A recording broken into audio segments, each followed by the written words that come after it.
жакшыбы жаманбы тегерек столдо отуруп акыл калчаган жакшы нерсе. Бирок сиздерде өтө коркунучтуусу идеологиялар өзгөрүп. Идеологиялар түп тамырынан бузулуп. Бул коркунучтуу. Биздин өлкөнүн денесиндеги бир кандайдыр бир шишик пайда болуп калыптыр. Эгер мугалим, педагог силер ушундай деп айтып атсаңар, анда өлкө бүткөн экен. Сиздер көбүнчө, мына азыр мен көрдүм, Сухомлинский деген, Ушинский дегендердин баарын кичи тамга менен жазып, Европа, Америка педагогдорун чоң тамга менен жазып баштаганыңардан байкаса болот. Бул да психология. Бул да психология. Өтө туура эмес нерсе. Жок, техникалык ката кечири. Мен айтып, министрим да ушундай техникалык ката дейт, мугалимим дагы техникалык ката. Катаны адам кетирип атат да. Адам жазып атат да ошону. Вот ошого багыттап калса. Муну жерде караңыздар. Сиздер, мен байкадым, урматтуу кесиптештер, бүгүнкү жолугушуу чоң пайда келтирди. Ушул билим берүү мыйзамын толугу менен өзүбүз колубузга албасак, коркунучтуу жагдайда барат турбуз. Өтө коркунучтуу жагдайда барат турбуз. Мына караңыздар. Ваучер дегенде эми айттык. Мына окуу формасынын ата-эне анан бала чечүүсү зарыл дейт. Аябай чоң тополонго алып келатканын кетсиңер да. Абдан чоң тополонго алып келаткан.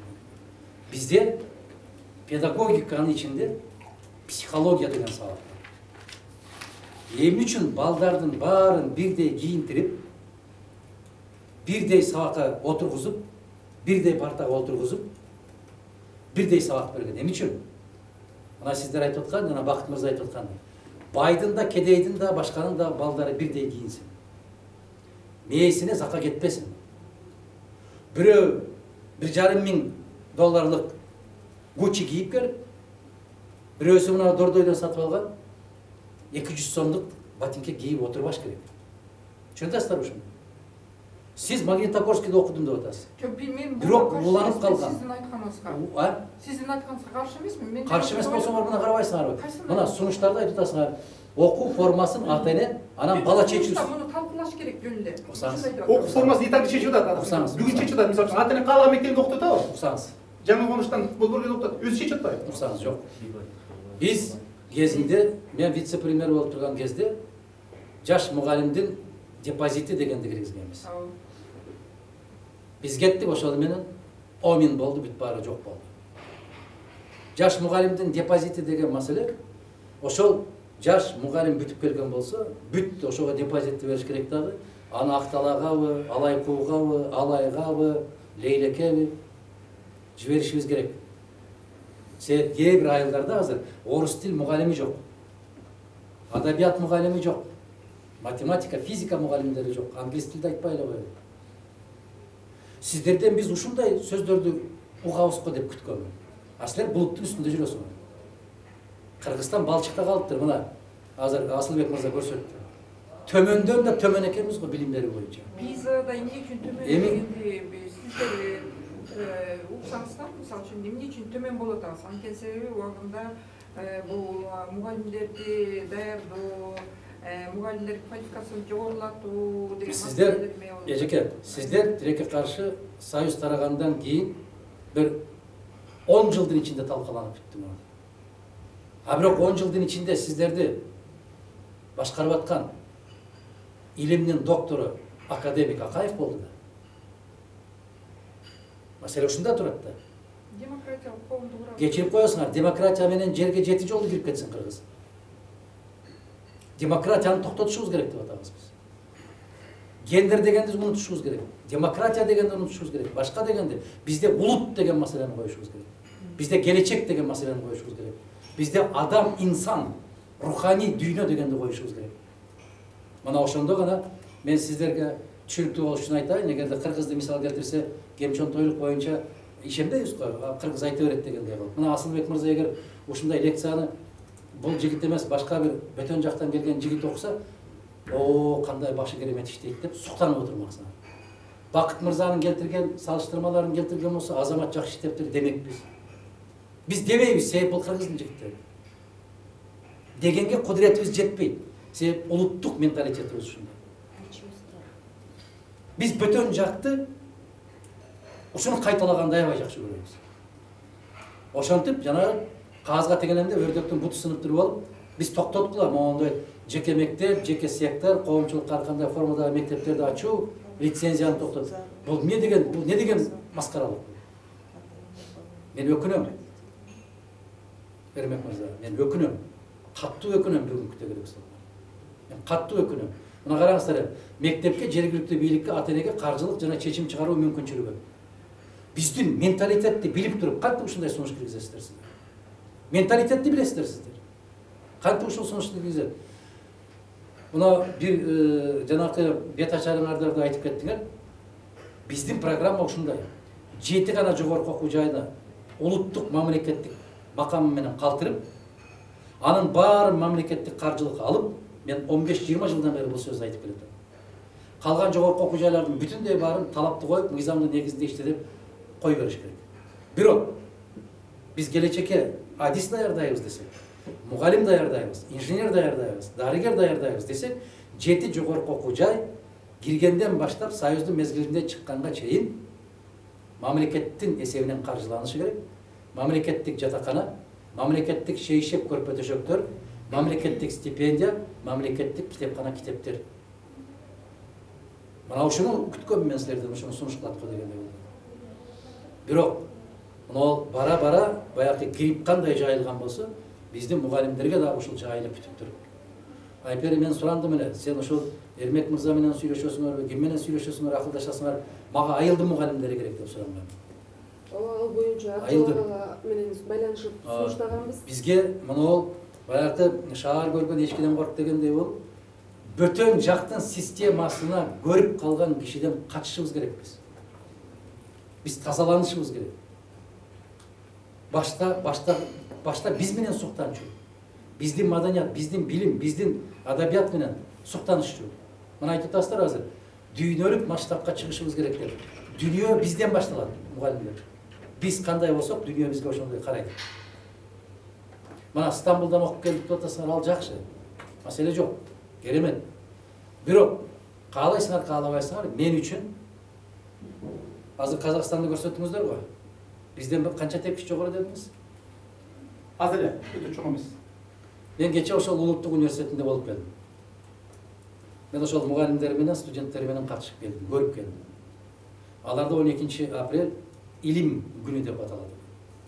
Мана ошол студенттердин колунан жасалган жаңы инновациялык технология менен физикалык факультетине бардык да, ректор экөөбүз барып кирдик. Алар ушундай бир керемет нерселерди ушул студенттер жасап атышыптыр.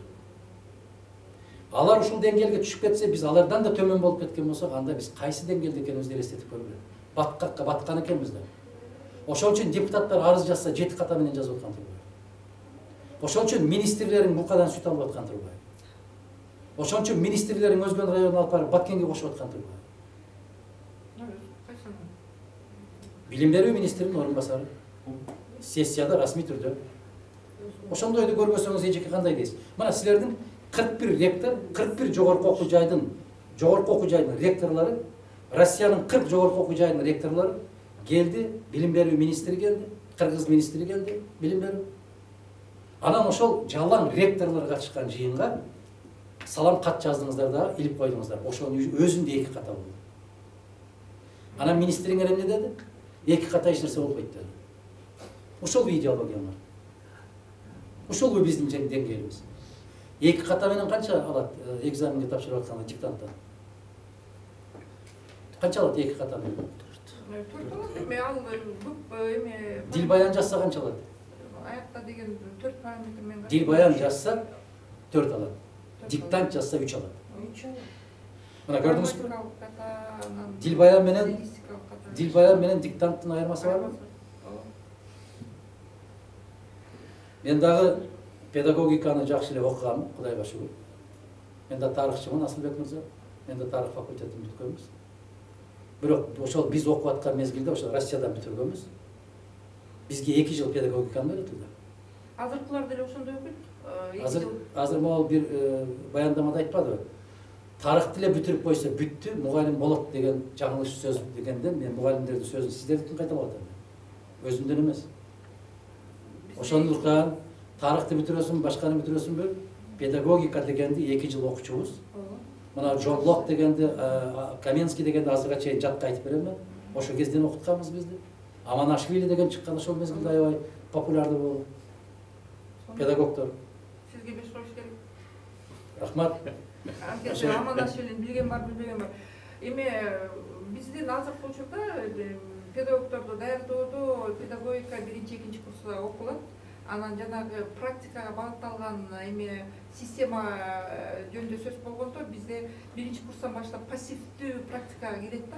Андан кийин анан пед практикадан мамлекеттик практика болуп ошону менен бүтөт да. Педагогика жеткиликтүү деңгээлде бирок деген жанагы жалпы республикалык тестирлөөдөн ким бакыт айтып атпайбы 130 балл упай алгандар биздин педагогика университетке тапшырат. Бул реалдуу чындык чын эле. Бирок акыркы учурлардачы, мисалы үчүн мен көп жылдан бери Арабаев университетинде иштейм да. Мисалы үчүн 5 жылдан мурун сиз эмнеге тапшырдың десе, ата-энем алып келди, анан ушундай дегендер көбүрөөк болчу. Азыр болсо мен өзүм каалап мугалим болгум келип атат дегендер көбөйө баштады. Анан эме шыктанган эмелер, шыктанган студенттер көбүрөөк. Аз санда бирок бар. Эме жакшы позитивдүү өзгөрүүлөр деле бар. Жалаң эле биз көйгөйдү айтып кабыз бүркөп жаман болуп атпайбызбы? Позитивдүү өзгөрүүлөр бар. Мисалы үчүн бала бакчага келгендечи, Адаханага 36% бул аябай жакшы көрсөткүч. Анткени 5 жыл мурун 12 болчу, 18 болчу. Элестетсек, анан жанагы жааматтык деңгээлде биз мисалы үчүн семинарларды өтүп, ушул маанилүү, анткени балдарыңарга эгерде жок дегенде $3 кошсоңор, $9 менен кайтарылат деген Джеймс Хэкман жана Нобелевский лауреат жөнүндө айтпады. Ушулар жөнүндө айтып, ар бир өсүү эмелерине, өнүгүү тармактарына токтолобуз да, анан ошондо эме кылып атат да. Системаңарда дагы бала менен сүйлөшүү деген жерге Сократтын методу деп жазыпсыңар да. Ата баланын эле ыкмасын киргизгилечи кыргызга. Ата ким экенин түшүндүргүлөчү биринчи. Атаң ким? Энең ким, чоң атаң ким, таятаң ким дегенди түшүндүргүлөчү. Сократты, Аристотельдерди, Сенекаларды, Гейнелерди жөнүнө коюп туралычы. Таштап кое туралы, кое туралычы. Биз биринчи өзүбүз адам бололу да. Андан кийин жана Гүл Ахматкулунун айтканда, адам өзүнүн аң сезимине жеткенден кийин анан өзү тандап алат. Гейнени окуйбу, Абайды окуйбу, Токтогулду окуйбу, Молдо Кылычты, Молдо Ниязды окуйбу, ал өзү тандайт. Мына сиздерге демократия. Анан баштагандан Сократ менен Аристотельден баштасаңар, биз өзүбүз биринчи ыкманы карайлы. Эң соңунда айтам. Ойлоп тапкан деп атабыз да. Алар ойлоп тапкан, мисалы үчүн жок, алар ойлоп мындай Миргүл эжеке. Эгерде китепке жазып койсо, ал чындык деген сөз эмес. Шекспир качан жашаган? Эжеке. 16-жылында. 16-жылында, барекелде, караңыз эми. 17-жыл, 16-жыл. Караңыз. Биз түшүнөбүз Ромео и Джульетта деп. Ромео и Джульеттага чейин Низами Ганжави качан жашаган? Ал кичине эртерээк 10-11-жыл. Баракелде эжеке, рахмат, сизге да 5 коюш керек. Мына ошол Ширин жана Хасров деген чыгармасын качан жазган? 1048-жылы баштап 1051-жылы бүттү. Эми караңыз. Андан 600-500 жылдан кийин, туура 500 жылдан кийин Ромео и Джульетта пайда болуп атат. Дүйнө жүзү билет Шекспирдин трагедиясы деп. Бирок Низами Ганжавини эч ким айтпайт. Чолпонбай Төлөбердиев качан жасады эрдикти? Тарыхчы Асылбек мырза. Качан жасады? 42-жылы августта жасады. 42-жылы. Матросов качан жасады? 43-жылы февралда жасады. 43-жылы февраль. Эми үчүн Төлөбердиев 6 ай башта дзотко өзүнүн денесин таштаса, ал эми үчүн китепке жазып атат, он повторил подвиг Матросова деп. Ошол сыяктуу Сократтыкы, Аристотельдики, аныкы мунуку китепте ушундай жазылып деген токтотушубуз керекпиз. Биз өзүбүз жеткиликтүү болуш керек. Владимир Цветов деген болгон. 15-й камень сада Рюанзи дегенди жазды китепти. Мына ошондо Япон кантип тарбияланат, кантип ата-эне тарбия берет деген китепте кенен кылып жазып кетти. Эмне дейт? Балам 7 жашка чейин менин падышам. Гүл Ахматкулдун айткандай. 7 жаштан 14 жашка чейин менин досум. 14-тө мен өлгөнгө чейин менин кулум деп айтып атат. Мына идеология караңыздар. Япон политик изоляционизма жүргүзгөндүгү менен Япон болуп дүйнөгө биринчи орунга чыкты. Көрүнгөндү кайталаган жок.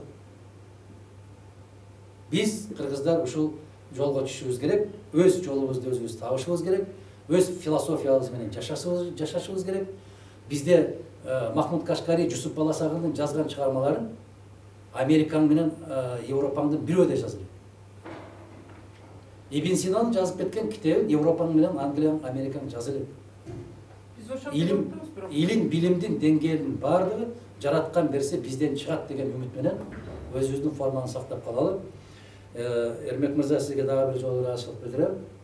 Улуттук университетке биз мындан ары да кызматташканга даярбыз. Бирок бир сунуш ким даярдап аткан болсо тереңирээк кармагы бар болот. Мен кошуп коюп, Айпери мага айтып аткан, биз башында сүйлөшкөндө ушундай ой болгон, аймактардан дагы мугалимдерди топтоп, ошолор менен жолугушуу деп, кийин сиздердин фракцияңыздар дагы аймакка чыксаңыздар, ушундай темада кеңири дагы жолугушуу болот деген үмүттө болуп калабыз. Бүгүн болсо биз ушу иштешип жүргөн көз карандысыз ар тараптан болгон эксперттерди чакырдык.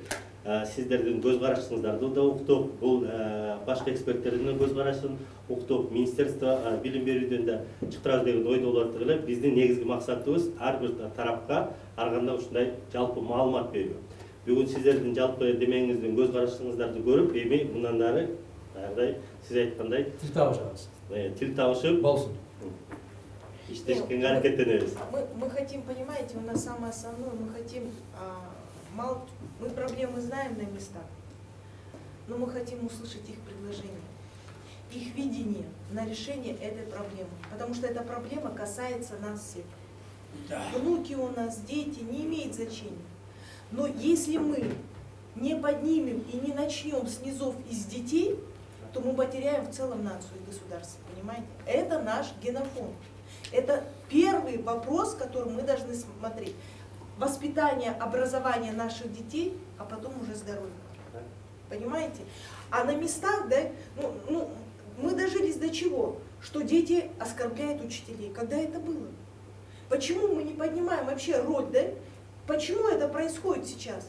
Это же откуда идет? Это из дома идет, это из общества идет. Если у нас вот такие прогрессивные, как бы есть вот эти вот выражения, да, оптимизация, вот там, реформы, там, вот гендер, все, это хорошо. Но для наших детей это совершенно другое. Вначале надо их воспитать, надо ходить ровно, правильно ходить. Когда это было? У нас учитель, когда шел, мы по стойке смирно. Директор, когда шел в коридоре, мы в кабинеты прятались, правильно? А уборщица, техничка, как говорится, шла, так мы ее больше и директора боялись. Да. Это было уважение и признание, понимаете? Это в первую очередь уважение и признание. А сейчас все стоптали. И мы хотим это реанимировать. Поэтому я по поводу Японии сказала, они первые 3 года обучают и приучают детей в первую очередь ухаживать за старшеклассниками, за учителями и за техническим персоналом. Они в основном только занимаются еще и воспитанием. А у нас и родители отошли от этого, и педагоги отошли. Вот и вся проблема.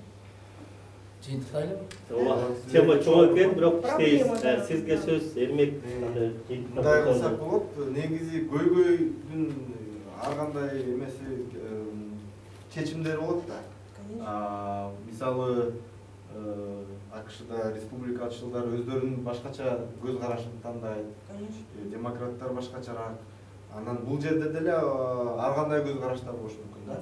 Мисалы Адахан Кимсамаевич айтып кетти. Мамлекеттик кандай десем, подход. Ошондой мамиле.